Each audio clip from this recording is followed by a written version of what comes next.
Welcome to OLC 4.0. It's term 1A. This is class 22. Today we are looking at assignment 32 and looking at possessive nouns and pronouns.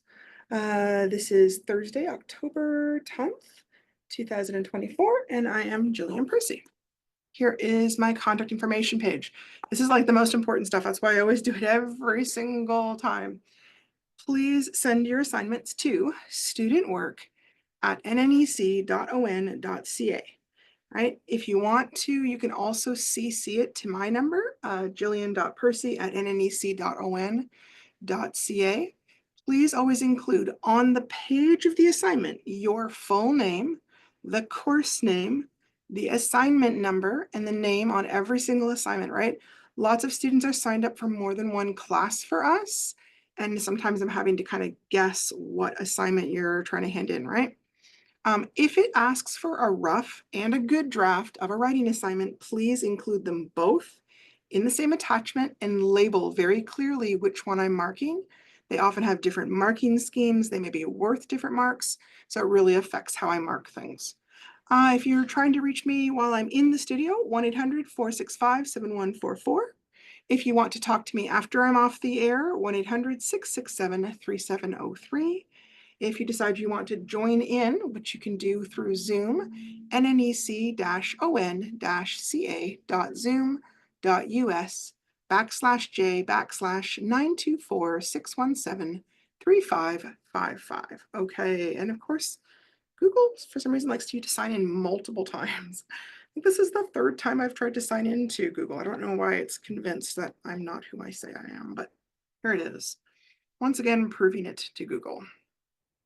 La, la, la. I guess like, I just feel like I should be like singing a little song to entertain you while we wait for my computer to log back up. Although that would probably cause you to turn off your radio. All right, here is my YouTube channel. If you go to the playlists tab and click on that, this is what comes up. The very first playlist, 2024-2025 OLC 40 Term 1A. That is the playlist for this course, okay? The other playlists you can see, they are for last year's courses.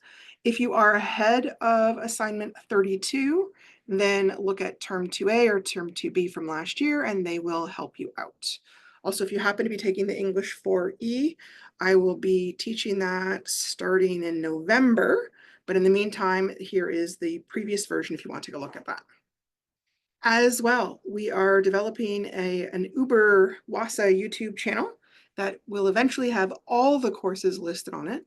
Right now, it has the MAP 4C math course, and it has the OLC 4.0 literacy course. And that way, if you're taking multiple courses with us, you can just kind of come on here and it becomes like a one-stop shop to find your courses. Okay, learning goals for today.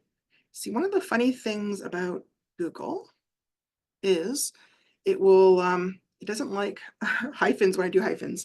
And even though I will fix it and get it to go corrected on my computer when I switch computers, it wants to flag all these things as spelling mistakes all over again. All right, by the end of today's class and assignments, I will be able to write complete and correct sentences that show good punctuation and accurate grammar and word usage. I will be able to identify the topic, the audience, the purpose for writing, and the requirements of the particular writing form. I will use pre-writing strategies to generate ideas for writing, and I will be able to demonstrate understanding that the subject, audience, and purpose for writing influences my choices of form, tone, and level of language. All right, so a lot to talk about today. So first of all, we're going to tackle good punctuation, accurate grammar. And that's through, we're going to be talking about possessive nouns. In English, when we want to show that an item belongs to someone or something, we usually add an apostrophe and an S. An apostrophe is like that comma, but it's not sitting on the line. It's kind of hanging up in the air. So here I've got Fred's backpack, and Fred is F-R-E-D, and then there's that little apostrophe, and then S. And that apostrophe S says, oh, this is a belonging thing. The backpack belongs to Fred. Mom's car, that apostrophe S means the car that belongs to mom. Kukum's house, again, the house that belongs to Kukum. Lukey's boat, the boat that belongs to Lukey. Now, when the word is singular, in other words, there's just one of it, if the word is already plural, it usually in English ends in an S, not always, but usually. And if so, we don't add an extra S. We just put an apostrophe after the first S like this. So here I've got the students' lounge, and I've got the apostrophe after the S to show that concept of belonging.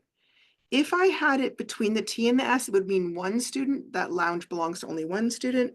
Because it comes after the S, it means that it belongs to all the students, or it's the place where all the students lounge at. So it's a very tiny little point, but it's kind of important. The teacher's parking lot. And you can't hear it in my voice. There's no way for me to signal it. I apologize. I'm just saying there's an S and then there's an apostrophe. Our dog's food. The province's agreement. Now, if the word is plural, but it's a plural that doesn't end in S, then we do use the apostrophe S. So for example, children is a plural word, but it doesn't end in S, so we would say the children's playground. You could also have the oxen's barn, the men's retreat, the women's dinner party. Oh, and then I've got this one, that's the wrong kind. All right, so easy and simple. Now, there is also possessive pronouns. These are also a way to show belonging. They don't need the apostrophe. If I say I like my new shoes, I mean the shoes that belong to me. Your would be anything that belongs to me, like, you. Let's drive your car, the car that belongs to you. His textbook was stolen. We have to refer to a boy there. Her makeup looks great. That refers to a girl or a woman. The dog knocked over its food dish. Now, there is no apostrophe here because in English, there already is a spot where we do it apostrophe s, and that's for the contraction of it and is. So we don't use it here, okay? That's one of the probably the most confusing little silly things about English. Now, there's also plural possessives. Our house is blue. Your family is very nice. Remember, you and your, those are one of those funny ones where it can be singular or it can mean a plural. Their brother is the mayor. Okay. Quick reminder, we have covered subject pronouns. These come before the verb and they are the one where they initiate or are doing the action of the verb. Like I have my homework done. You are my best friend. He is bringing home pizza. She is not ready to go swimming. It can be referring to an animal, an object, or a concept. Like I can say it is a windy day outside and it is kind of referring to day. My key is lost. Do you know where it is? And it is referring to key. All right. We will go shopping. You, plural. Grade ones, you need to sit down now.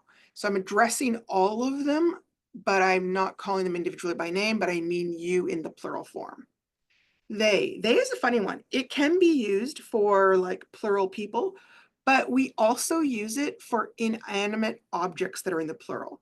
When we say it, we only mean one.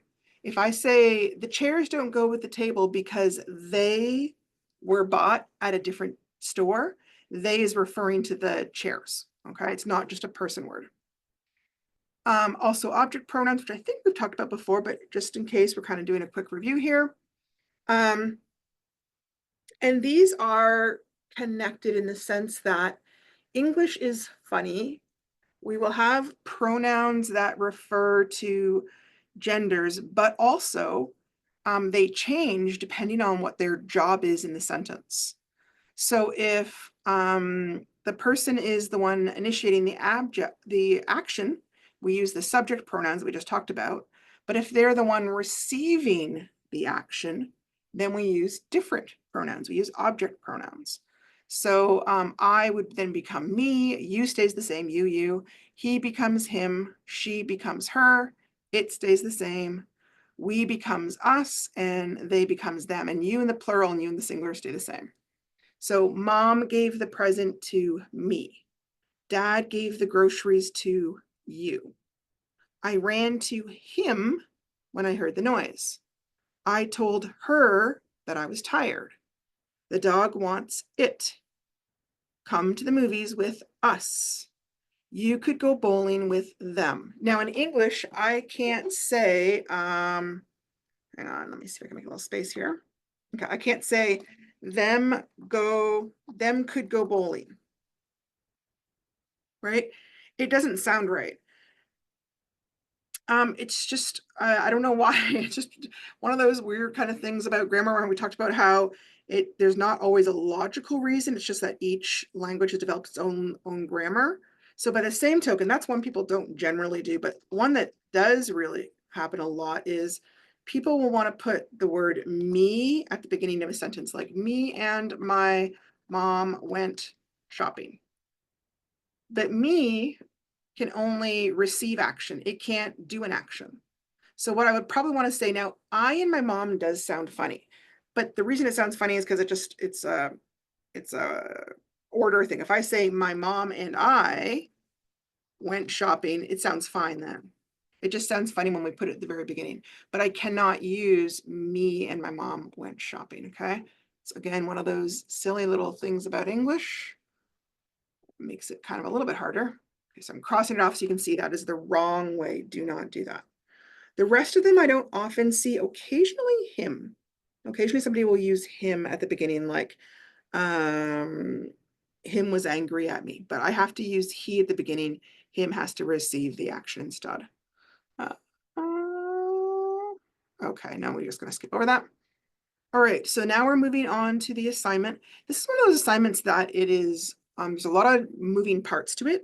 It's not hard, like it's not a lot of writing, but you just have to make sure you understand the concepts to be able to do well, okay? So here are the learning goals that we're working on for this. I can identify the topic, the audience, the purpose for writing, and the requirements of the particular writing form. I can use pre-writing strategies to generate ideas for writing. I can demonstrate understanding that their subject, audience, and purpose for writing influences choices of form or format, tone, and level of language, which we've all talked about a little bit before, but we're going to go into kind of a deep dive today. So this is all based on lesson 12.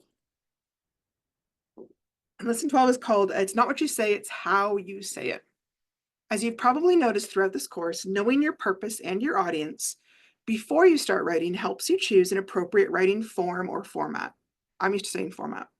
For example, if you're trying to inform people about an event, you might choose the format of a news article. If you are trying to persuade someone to buy something, you might choose some sort of ad. If you want to entertain people, you might choose a song, a poem, a novel, a short story, or many other formats. We can also adjust other parts of our writing. For example, one common way to alter our communication is through our language level. Language level is about how hard or how easy your writing, your words really is to understand. We do this automatically when we speak, right? No one talks to a 2-year-old with great big words and ultra long sentences because we know 2-year-olds are capable of understanding that. By the same token, we wouldn't write a storybook that had big, long words and long sentences, because even if they weren't reading it, somebody who would be reading it to them, it would still be pointless, right? We choose simpler words and simpler sentences that have a better chance of being understood by our 2-year-old audience. So generally speaking, shorter and more commonly used words help create an easier or a lower language level. And likewise, shorter and simpler sentence patterns are considered easier to understand as well. So more obscure words are higher and more complex sentence patterns are higher as well. Okay. Another aspect of writing that may be changed is tone. Tone conveys a sense of emotion or attitude or atmosphere. Our tone may also change according to our audience, our format, and our purpose. In speech, like when we're talking, we often convey our attitude or our feeling through the volume or the way we say our words. Someone who is angry may have a loud volume with a harsh tone in their voice. Now, it's kind of funny, but you can transfer the concept of tone to writing. Okay, it's a little bit more complicated because we can't use sound. In writing, we convey tone by the type of words we use, the length or the variety of our sentences, and the types of examples or details we give. Tone may be formal, like in school or business, or informal, like when you're talking to your friends. Tone could also be playful, humorous, angry, joyful, encouraging, or really any other feeling or attitude. Learning to adjust your writing and your speaking skills for different audiences and purposes is a very important element of literacy. After all, you need to be able to communicate with all the different types of people that make the world go round, not just me. For this reason, you are going to take a close look at form, tone, and language level and see how it relates to the purpose of communication, whether it's asking to speak to a friend on the phone or whether you're responding to a personal question asked in a job interview, as well as who is your intended audience, the chief of your First Nation, your kukum, your best buddy, right? You would talk differently to all those people. All right, so a writer must ask themselves 3 questions before beginning to write. What is my subject? Who is my audience? And what is my purpose? And we're going to look at all 3 of these elements and discuss how they influence your choices of format, tone, and level of language.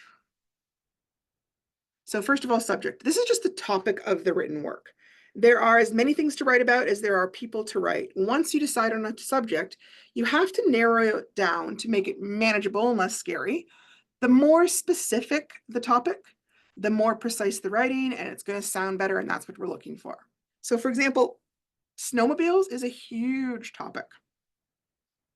There are literally hundreds of things I could say or write about snowmobiles. I could also do it in many different types of formats: poems, news articles, procedurals, even journals. We have worked on, as well as those types of writing, opinion paragraphs, summaries, and informational paragraphs. For this type of exercise, you get to pick what sort of format works best for what kind of information you're trying to convey and how it works with your purpose for this writing. So we are going to talk more about purpose in this show today, but a quick reminder, there are 3 main types of purpose: to inform or teach, to entertain, and to persuade. Those are the big 3. They work for writing, listening, for really kind of everything, right? The first thing you need to think about is how much space you have to write, by which I mean, like, what's the length of the assignment, right? If you wanted to write everything you ever wanted to know about snowmobiles, you could write a textbook, right? But if you're only supposed to be writing like a small paragraph of like 5 to 10 sentences, you're going to need to make a much smaller and more specific topic in order to write about it effectively. So let's say you narrow down snowmobiles to Arctic cat snowmobiles.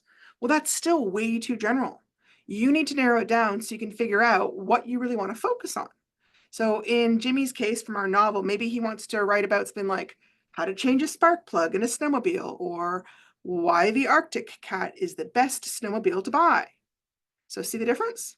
Now, I want you to understand that I'm going to keep repeating this because it keeps happening, is we are only imagining the topic ideas or titles. For this assignment, you do not have to write the actual paragraph. I always feel bad when people are handing me in the paragraphs because it's not part of the assignment, and I feel bad that you've done more work than you need to, okay? So I've often heard the concept of narrowing down your topic as using a funnel, right? So the top of the funnel is big, just like our subject might be big. And then as we pick our topic, we try and narrow it down so that it fits the tiny little bottom and it will fit in our space. So up top might be if I was writing a textbook, down here is if I'm writing a little paragraph, okay? So let's say I wanted to write about being a parent. Well, whole books have been written about parenting, right? What do I want to say? And how much space or how much length is my assignment? What are some smaller topics that might work in just a paragraph? I might write things like my favorite memory as a parent, camping with toddlers, how to get your child to bed on time, why outdoor time is good for children, helping your child become bilingual, the hardest thing about parenting, right? All of those titles are possible. So here's the actual assignment. This is part A, okay? Create paragraph titles, not the whole paragraph, just the title. Choose 2 of the general topics listed below, and for each general topic you choose, create a title for 2 different paragraph ideas. You do not need to write the paragraphs, just the title. You can also choose a general topic of your own and then create specific subjects or titles for that. So here's an example, airplanes. That might be my big topic. My first idea might be a paragraph called My First Time Flying. My second idea might be how to become a pilot. And that's all you have to do for right now, okay? Just think of 2 different titles or ideas for the larger subjects listed below. Here's what we have: moose hunting, powwows, hockey, children's clothing, Native Canadian culture, fishing, or a topic of your choosing, right? That kind of leaves it wide open. So this has been added into this year's version of the course. And it's just something I added to make things easier, okay? The assignment hasn't actually changed. I'm just trying to make it more obvious that you don't have to write an entire paragraph. So the very first column here on the left is your topic. So I used the example of snowmobiles. Then I have a column for my first title, and then I have a column for my second title. So my first title is how to change the spark plugs in a snowmobile. My second title is why the Arctic cat is the best snowmobile to buy.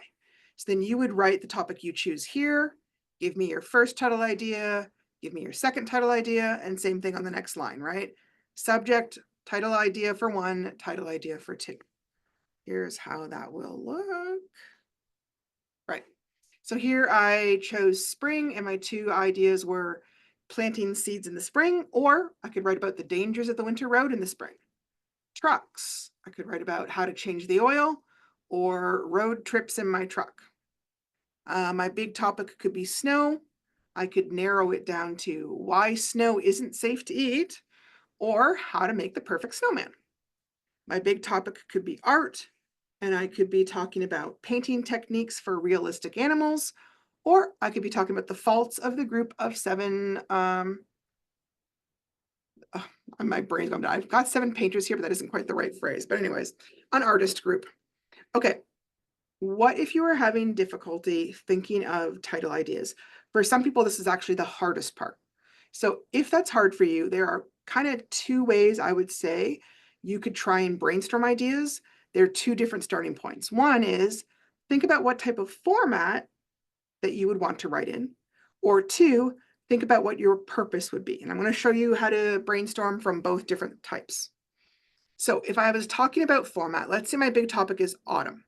What are some formats that I might want to write in? Remember that I'm not actually going to have to. I'm just sort of pretending or imagining. And sometimes getting specific this way, it kind of helps us think about things in a more concrete fashion. And a lot of times, the more specific we get, the easier it becomes to think of ideas. I don't know why, it just kind of seems to work that way. So if I was going to write an informational paragraph, maybe I could write about why leaves change color in the autumn. Or maybe I could write about tips and tricks to hunting moose in the fall. Or I could write a procedural paragraph. I could write how to choose autumn outfits that are pretty and warm. Or maybe I could write about how to winterize your house in autumn. Now, these are just examples. I could literally spend like an hour and come up with like 1,000 different ideas, right? It's just trying to show you one way to brainstorm. I could write an opinion paragraph. Maybe I want to write about why autumn is my favorite time of year. Or I could write about why we should move our school start from autumn to winter. I could also do sort of a journal reflection style. I could write about favorite fall memories. I could write about autumn as a residential school survivor. Now I couldn't, but someone else could, right? I could write a news story, autumn craft show this weekend. Or I could write, this autumn is the warmest in 50 years, right? Picturing some sort of a giant warm flash. I think this would really qualify. I don't know about 50 years, but it's certainly been a warm fall. Now, I could also start my brainstorming by thinking instead about my purpose. Purpose does connect to format, but for some people, this is just an easier way to brainstorm. Really, everybody organizes their ideas and thoughts differently in their head. So I'm trying to give you lots of choices to choose from for whatever works for how you think, right? Everybody thinks differently. Okay, so if my big topic is autumn, remember that the 3 main purposes are inform, persuade, and entertain. So I'm going to start with inform or teach. What could I teach about autumn or an event or activity that happens in the autumn? Remember that my audience could be anything. I could be teaching a friend, I could be teaching a child, I could be teaching somebody from another culture or even another country who's unfamiliar with what I know or what's going on here. I could write about why it gets cold in autumn. I could write how to hunt moose in the fall. I could write how to do fall cleaning. I could write about getting your kindergarten child ready for fall school in the fall. And you can see this kind of links to the ideas we had for how to write an informational paragraph, because obviously an informational paragraph, its main idea is to inform. So they're kind of linked together. To persuade. When we're persuading somebody, we're trying to convince them to adopt a certain opinion or to do a certain action. So what opinions do I have that relate to things that happen in the fall? Or what do I wish we did differently in the fall? So here are my possible examples. Let's not start daytime savings time in the fall. Terrible title, but you know what I mean. Why fall is the perfect time to start your new fitness routines. Why I hate pumpkin spice everything. I don't actually hate pumpkin spice everything. I'm just giving an example. But those are some possibilities, things I wanted to write about my opinion, okay? And here we go. Entertain. I often think this was the hardest one. What could I share that would entertain people in some way? Maybe I have an amusing story I could tell. Maybe I've got some sort of scary anecdote that'll be fun to read in a spooky way. Maybe there's some memories that I want to share that are sad or grieving that might help me express my grief and might comfort someone else going through the same thing. So here are some possibilities in that kind of line. The fall hayride that almost killed me. Saying goodbye to my college-bound son. A dark night in the cornfield. Those are some examples. Remember, you do not have to write the actual paragraph. You are just imagining the title of one you could write. All they want you to do is get the practice of taking a big topic and narrowing it down to a smaller topic, okay? That's it. It's so simple, I find people don't really believe me. It's just 2 small topics for each of your big ideas. That's it. Honest, I promise. And you can see here, I've got a little picture of 2 people and they're doing a pinky promise. This used to be the thing I used to do. Pinky promise, I really, really mean it when you pinky promise, right? That's like in blood, that one. All right, part B. Part B is talking about the main purposes in writing. Sometimes this is called PI so that people remember it. P stands for persuade, I stands for inform, E stands for entertain, and for some insane reason of my own, I don't know why, I've chosen to introduce those in a completely backwards order. I apologize. It would be so much easier if I did it the other way. All right, entertain. Entertain is the goal of most fiction. It's right. It's just meant to be fun or pleasurable in some way, right? Like I don't read scary stories because I don't find them pleasurable, but some people love scary stories, right? Because different people have different things, ideas of what are fun. To inform, simply to tell people about something. This can be the goal of informational writing, public service posters, announcements, as well as things like newspapers, magazine articles, textbooks, all that kind of stuff. And then to persuade. This can be a component of some informational writing, like things like opinion columns in a newspaper or letter writing, advertising, reviews of a movie or a game, and occasionally fiction, right? Sometimes people will write fiction and their big idea is to entertain, but they also have an opinion about a topic that they want to sort of convince you of, right? Okay. Okay. So specific goals are sort of like you're taking the big idea and narrowing it down. And I'm talking about this because sometimes when people are looking at like a small sentence, they're like, I don't see the bigger goal. I'm just seeing the small details. So I'm sort of trying to show you some different sentences here that might relate to the overall goal of trying to persuade somebody, right? Because that goal of persuading can cover a whole lot of different types of writing. So for example, if I'm writing a cover letter for a job I'm interested in, I might have a sentence like, I think I am perfect for this job because I bring 5 years of experience and lots of enthusiasm. All right, that's a persuasive writing sentence. I'm trying to persuade someone hey, here's my opinion, and I think you should think it too. Your specific purpose is you're trying to get the job, you're trying to get a certain action to happen. And that means it's a type of persuasive writing. You're trying to persuade them to hire you. Now, if you're trying to get something, like you want somebody to give it to you or buy it for you, like I might say, you should give your old car to me. I'm also trying to persuade someone. I'm trying to convince them to do something. If I'm sharing my opinion, this is also considered a type of persuasion. And I think the idea is that because you're trying to get them to share your opinion, now we all know people can just share their opinion without necessarily trying to convince other people to think the same thing, but it's still categorized as a type of persuasive writing or purpose. Like if I say pizza is the best meal for Friday nights, I'm telling you my opinion. I didn't say my opinion is that pizza is the best meal for Friday nights, because in real life, we kind of talk more casually. But that is a persuasive sentence. And the reason you know is the idea of best. And there's not really any one way to decide how something is best, right? So that's my opinion on what's best. Someone else might think the best way is to have hot dogs or chili or who knows what. Now, if I'm trying to get somebody to buy something, then I am also trying to persuade them.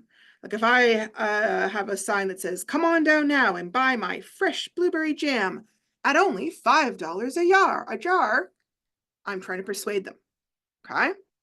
And you can see, because I'm being a bit bossy, come on down now. I'm telling them what to do, right? I'm trying to convince them or sort of boss them into it in a sense. A lot of advertising will sound like that. Now, let's say I'm working on trying to inform. Informing also has a lot of different types of writing. Now, informing, this isn't the type of informing that people do when they're like ratting you out to the police. This is like, I'm giving you information, right? If I'm trying to teach somebody how to do something, you are informing them. That's your big purpose. If I say, here's how to make perfect bannock every time, I am giving them information. If I'm trying to tell somebody all about a topic, I'm also informing them. Let me tell you all about African animals. If I say the history of this town is connected to the building of the railroad, that is also an informational sentence. I'm giving you a piece of information. If I'm writing a news story, I might be trying to report about an event, an accident, a new law, a protest. That is also a type of informing. That's my purpose there. Like I could have update on Hurricane Milton or latest bombings in London, right? Those are all different sentences that their main purpose is to inform somebody about something. Whew. All right, this one, I had a lot to say about this one. I probably should have split this up. Okay. Entertaining. Entertaining is such a big topic. Entertaining just means that you are writing with the goal that your audience is going to enjoy reading it, often because it may invoke certain emotions. Some people love reading about things that are scary or spooky, while others love to read things that make them laugh or be amused. Others may enjoy reading sad things that they connect to or that they've been through themselves. Some look for writing that is beautiful or rhythmic or intellectually challenging. What entertains people is a huge field, and it can be based on facts or it can be fiction, completely made up. Now, I want to talk about this is one tricky area where I see people getting confused. Sometimes people are writing about an entertainment event. Just because they're writing about an entertainment event doesn't mean that their writing is automatically entertaining. Okay? It usually counts as informing if they are just telling you the details. A news article that is explaining all the events that are going on at the Dryden Fair is informing you about entertainment. It's not actually considered entertaining itself, right? You're not reading it thinking, woohoo, this is just as fun as being at the fair. No, it's just telling you all the things that would be going on at the fair.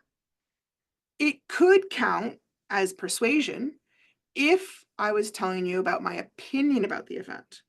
So for example, if I wrote a review in a newspaper about a music concert done by a popular singer, and I expressed my opinion that their latest music is terrible and not worth listening to and don't bother buying a ticket, I'm telling you my opinion about the event. So here I'm actually trying to persuade you also. It's also not entertaining. It's not the same thing as listening to somebody sing. seeing me write about singing, right? Here are some other examples of things that are designed for entertainment, jokes. One day a dog walked into the bar and he said, blah, blah, blah. I don't know what it's going to end with. Amusing anecdotes. Hey, let me tell you about the time I tricked my brother. Horror stories. The girl felt a pang of fear as she walked towards the empty cabin in the woods. Sad memories. I will never forget the day my auntie died. Lyrical or poetic things. Nature's first green is gold, her hardest hue to hold. Right? All these different types of writing are meant to be entertaining, right? So, okay, so we're going to practice. I'm going to give you a sentence. What is the purpose behind the sentence and how can we tell? So let's say you are writing down a recipe for a friend because she wants to make your chocolate chip cookies. Am I trying to inform? Am I trying to persuade? Or I'm trying to entertain? I am informing because I am trying to teach her how to do something. I'm not persuading her. She already decided she wants to do this. And I'm not entertaining her. Like she's not reading this for fun, like, woohoo, I don't want to read about your recipe, right? I'm informing. Okay, next sentence. You are writing a funny story for a nephew who you are trying to cheer up while he is sick. Okay, so it's a funny story. I'm trying to cheer him up. I'm trying to entertain him, right? I'm trying to keep him busy, keep him amused. Okay, you are writing a letter to your boss, trying to convince him to upgrade the computers. Okay, the moment you're seeing the word convince, that's a persuasive thing. I'm trying to persuade somebody to do something. So I am immediately doing persuasive or persuading writing. That is my purpose, okay? So now you would do the exact same thing. Here's the assignment for A32 Part B. You're going to read the sentence and then you decide what is their purpose. The best snowmobile on the planet is the Arctic Cat. Inform, persuade, or entertain. Jimmy went to school so that he could stay out of jail. Inform, persuade, or entertain. Let me tell you about the time Gary and I stayed out all night and the fun we had. Inform, persuade, or entertain. That's all it is for Part B, okay? All right, so now we're going to move about talking about audience for Part C of this assignment. The audience is the person or the people who are going to read your writing. Thinking about your audience will help you figure out the content, what you're going to write about, language, what words you're going to use, and tone, how you write it. When we speak, we naturally modify or change what we talk about and how we talk about it according to our partners in conversation. In other words, our audience. That way we get the most out of what we're talking about and what they're listening to, and it makes everybody feel comfortable and included. So if I was talking about, say again, the Dryden Fair, how I might talk about it to my 3 or 4-year-old, and how I might talk about it to a mom who's asking me about it, and how I might talk about it to the person who organized it that I maybe want to make a complaint to, I might say very different things. I'm talking about the same subject, but because my audience is different, it changes how I say it, what I say, and what level of language I use, okay? So part C is you're going to use your understanding of audience to give the exact same message, but to 3 different people. And your overall purpose is to inform them about something. The message, in other words, what you're trying to convey isn't going to change, but the way you convey it is going to. You're going to change different words, different tone, different language level, different sentence structure. It's all going to change to be the most effective or appropriate to your audience. The message is basically that you do not feel well and you will not be attending class today. You're not going to say that exact same thing over and over. Okay, that's not the idea. Write at least 2 to 3 sentences for each person you're talking to. It cannot be the exact same sentence repeated over and over again. I will not give you good grades for that. This is worth 6 marks. Okay, now we're going to talk about how to change things around.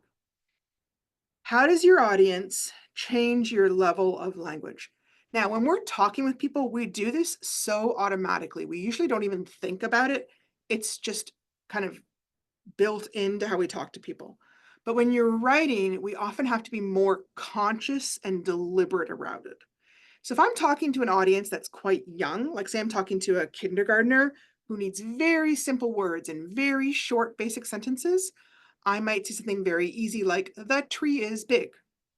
But maybe my audience is a little bit older, like a young teenager, a 12-year-old or something.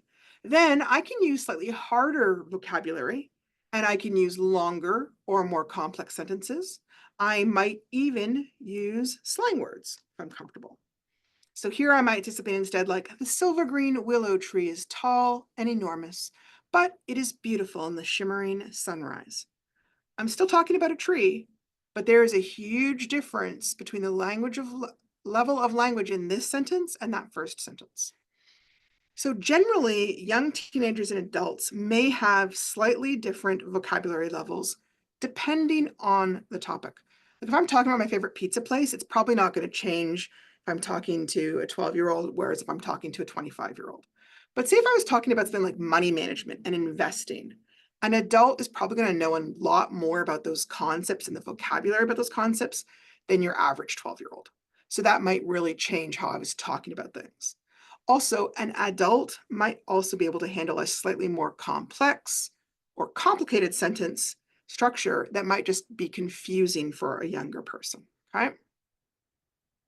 The other thing, if my audience is an adult that has a really high level of education, I might deliberately be using very unusual or very out of ordinary vocabulary to try and impress them. I might be deliberately using a much more complicated sentence structure or sentence variety. Now, you will sometimes see this in papers that people are writing in university or in advertising, where they're trying to appeal to a certain income or social bracket, right? Also, if your audience is from a certain field, like a job, you might use very job-specific vocabulary, which is called jargon, if the article is being written to someone else who's in the same job field. For example, a doctor who's writing a brochure about cancer and his audience is his patients, he's going to use very different vocabulary than if he was also writing about cancer, but he was talking about cancer research to another doctor, because the doctor is going to understand a whole bunch of medical jargon that the normal patient is not going to. And there, it's not so much about adulthood, like how old somebody is. It's just that they have different training, right? Most jobs have jargon that really only people in that occupation know. It doesn't have anything to do with education or intelligence or age. It's just training and familiarity with certain concepts and vocabulary. So here I just kind of grabbed a welding vocabulary, just pulled this off the internet. What is some welding vocabulary? And if you are out there and you're a welder and I'm saying these wrong, my apologies. Annealing, the slow cooling of the metal to reduce internal stresses, make the material softer, and change ductility, among other things. Not even sure what ductility is. Base metal, it has two meanings. One, the metal that will be cut or welded. Two, in an alloy, it is the largest proportion of the metal. So if you were a welder, you might be used to using that kind of vocabulary very well. And let's say you were talking to a doctor. Even though they might have had more education, they're not necessarily going to understand you because that's not their job. They don't know the vocabulary. Also, certain cultures might have different vocabulary that they use to describe or discuss things that's unique to their culture. And certain types of groups or places or experiences might have their own vocabulary as well, like gang slang that you're just not going to understand if you're not in that gang, or say jargon relating to cancer treatment that if you're not going through it, you might not know what those words mean. Sentence structure. Okay, you also may and probably do change your sentence structure depending on your audience's age, their first language, or even their intelligence level. So for example, when I'm talking to a toddler about a hot stove, I might not even use a whole sentence. I might just use a short phrase like, no touch, right? I might use a very basic sentence structure when I'm talking to slightly older children. Like I might say, the stove is hot, right? And that's to somebody older, like a 4 or 5-year-old who understands basic sentences at this point. If someone is brand new to our country and just learning English, we might be using very simple sentences as well. So it's easy for them to follow, right? It's hard to translate a language to another in their head and follow things along, right? We might also use very simple sentences if I was talking to somebody who is developmentally disabled, right? Someone who might get easily confused by a longer sentence that has more clauses, descriptions, and things like that. You're going to keep it simple so things don't get misunderstood, right? teenagers and adults are generally going to be able to hear and understand more sophisticated sentence structures than small children. So compound sentences, those are two independent clauses joined by a coordinating conjunction. Things like, I hate getting up in the morning, but I have to get to work. Complex sentences, that's when you have one independent clause and a dependent clause joined by a subordinating conjunction. After I finish getting the dishes and vacuuming done, I am going to go out back and organize the shed. Okay, and then the last one, this is one we haven't talked about before because it's a bit more complicated. This is called the compound complex sentences. And this is one that has at least two independent clauses and one or more dependent clauses. These can get to be quite a long sentence and they can be a little bit tricky to create and punctuate successfully, just sort of why we haven't talked about it so much, okay? But you should kind of know about it. Punctuate, sorry. And there I spelled it wrong. So here's an example. Although Mitchell prefers watching romantic films, he rented the latest spy thriller and he enjoyed it very much. So although Mitchell prefers watching romantic films, that is my dependent clause. He rented the latest spy thriller, that's my independent clause. And he enjoyed it very much. He enjoyed it very much is my second independent clause. Another example, Laura forgot her friend's birthday, so she sent her a card when she finally remembered. Laura forgot her friend's birthday is the independent clause, so she sent her a card is the second independent clause. When she finally remembered is the dependent clause. These can get a little bit unwieldy and it's a little bit hard to write, so you're welcome to give them a shot, but be aware they can be a little bit tricky. All right, last thing, we're going to talk about tone really quick. In ordinary language, we think of the word tone as an adjective that describes a type of sound. So I might say somebody has an angry tone in their voice, and that's suggesting a feeling that the speaker might have been angry and it's showing in their voice. But we might also describe a sound based on how it made us as the listener feel, right? If I say, I heard an alarming tone in the engine as it started up, the engine isn't feeling anything, but when I heard the tone, it made me feel alarmed. So it changes a little bit what we mean, okay? We can also talk about tone in terms of written words, even though we aren't actually hearing them. When we're talking about the tone of writing, it usually means the same two ideas as when we hear actual sounds. One, it can talk about the mood or the atmosphere implied by an author's language or word choice, or if it's in fiction, the dialogue that the characters speak. But tone might also refer to the way the text makes a reader feel.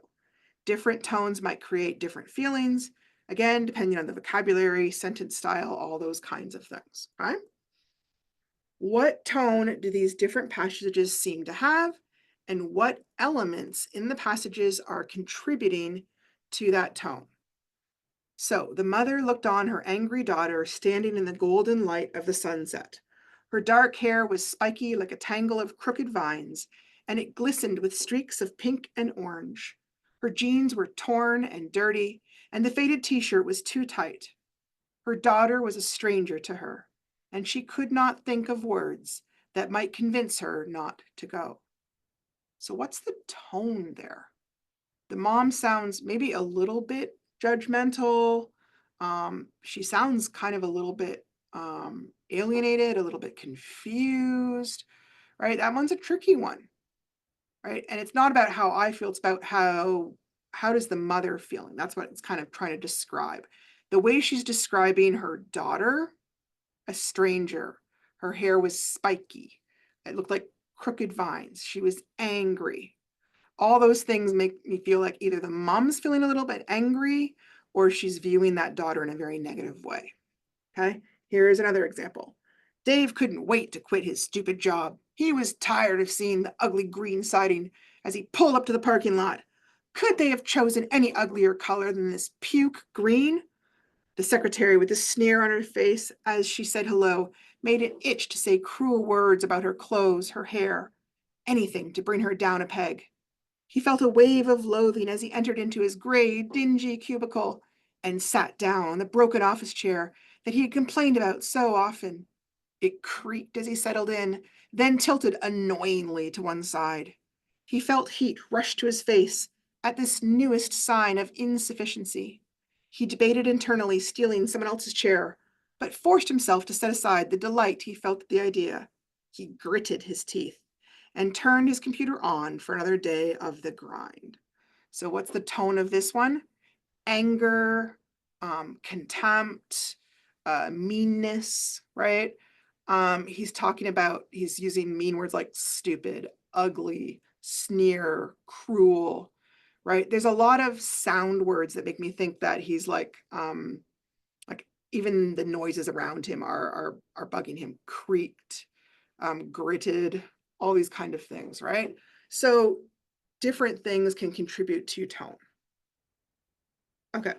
So for this assignment, make sure you think about how what you say might change depending on your audience. Think about tone, level of language, and sentence structure. I'm going to read the ones really quickly because we're kind of moving on.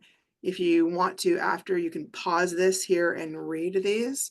These are written to 3 different people and they have different tones and language and everything. So 1, you could write the message for your teacher. 2 marks, 1 for each good sentence. An aunt or an uncle, again, 2 marks, 1 for each good sentence, or to your best friend. Now, when I'm saying good sentence, here's what I mean, that you should be trying to modify all 3 elements: the language level, greeting, your use of slang, your vocabulary, your word choice, your tone. How is your tone sound? Formal, informal, serious, casual, persuasive. And then your sentence length or your variety. Is it short and to the point, longer, more complex, type of details? That's what you're doing for that last part of assignment 32. We were going to talk about the novel a little bit, but we will tackle that on Monday. Oh, no, not Monday. Remember, Monday is a Thanksgiving holiday. Have a wonderful Thanksgiving. I will be back here on Tuesday. I'm also here tomorrow if anybody wants to call and ask me about any assignments. That'd be a great day. And I hope you have a wonderful weekend.